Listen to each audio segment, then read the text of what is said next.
Chapter 31. The Final Veil. Dynasties, Deceit, and the Bloodline Archetype. The world is not only shaped by those in power, it is shaped by the stories they tell and the ones they erase. We arrive here with eyes wider than when we began, not because we now see every secret or map every thread, but because we've learned how to see through myth, through media, through manipulation. We have traced the symbolic bloodlines of power from Eden through empire, and now we pause at the final veil, the human face of systemic control.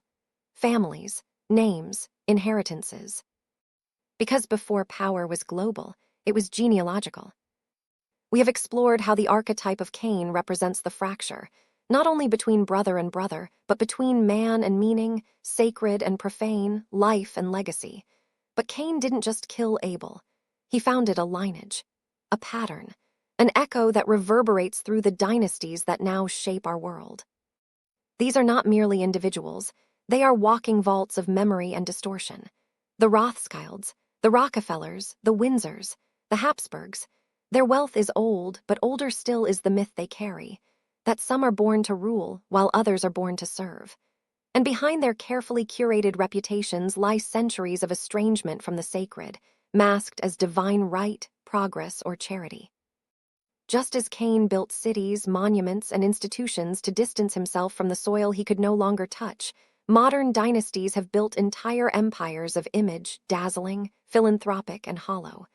What we call the elite are not inherently evil, but many are cut off from the soul, from love, from the earth. They are exiles with crowns.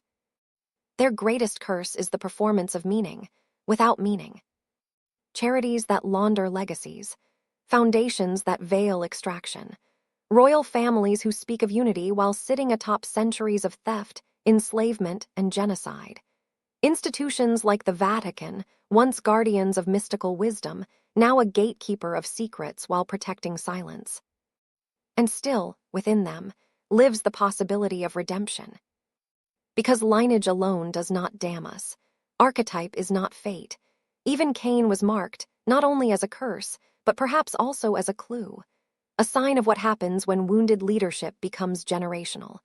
The pain of separation passed down not only through DNA, but through story, structure, and sacred disinheritance.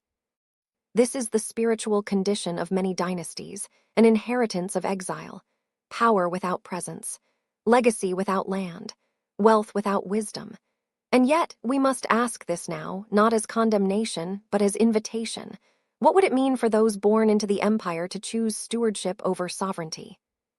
To those within these bloodlines, the choice is not whether to have influence, but whether that influence serves life or suppresses it. To dismantle the empire not through rebellion, but through remembrance. To return what was taken. To restore what was broken, not through optics, but through acts of truth that cost something, because real redemption cannot be rebranded.